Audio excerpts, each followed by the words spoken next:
People पतवारी की कहानी। एक बुढ़िया थी। उसने अपनी बहू से कहा, तू दूध दही बेच के आ। वह बेचने गई तो रास्ते में औरतें पीपल पतवारी सींच रही थी। उनको सींचता देखकर बहू ने पूछा कि तुम यह क्या कर रही हो। औरतें बोली कि हम पीपल पतवारी सींच रही है, इससे अन्न और धन होता है, 12 वर्ष का बिछड़ा हुआ पति मिल जाता है। बहू बोली, ऐसी बात है तो तुम पानी से सींचती हो, मैं तो दूध से सींचूंगी। गुजरी बहू रोजना दूध दही बेचने नहीं जाती, वह रोजाना दूध को पीपल में और दही पतवारी में सींचती। सास दूध दही का दाम मांगती तो कह देती, महीना पूरा हो जाने पर लाकर दूंगी। कार्तिक का महीना पूरा हो गया। पूर्णिमा के दिन बहू पीपल पतवारी के पास जाकर बैठ गई। पतवारी ने पूछा, तुम मेरे पास क्यों बैठ गई। बहू बोली कि सासू दूध दही का दाम मांगेगी। पीपल पतवारी बोली कि मेरे पास क्या दाम रखा है, ये भरा डींडा पान पतूरा, इसको ले जा।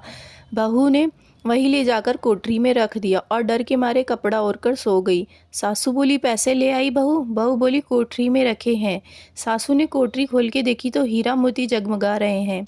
सासू बोली, बहू इतना धन कहाँ से लाई। बहू ने आकर देखा तो सच्ची में ही धन भरा हुआ है।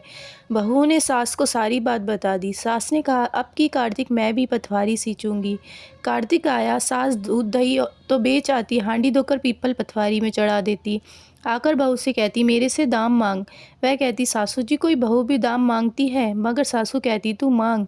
बहू बोली, सासू जी पैसे ले आओ। तो सास पीपल पतवारी के पास जाकर बैठ गई। पीपल पतवारी ने सास को पान पतूरा भरा डींडा दे दिया। उसने ले जाकर कोठरी में रख दिया। बहू ने खोलकर देखा तो उसमें कीड़े मकोड़े बिलबिला रहे हैं। बहू ने कहा, सासू जी ये है क्या। सास ने आकर देखा तो और बोलने लगी, पीपल पतवारी बड़ी दोगली है, इसको तो धन दिया, मुझे कीड़ा मकोड़ा दिया। तब सब कोई बोलने लगी कि बहू तो सत की भूखी सींची थी, तू धन की भूखी। हे पतवारी माता, जैसा बहू को दिया वैसा सबको देना, जैसा सास को दिया वैसा किसी को मत देना।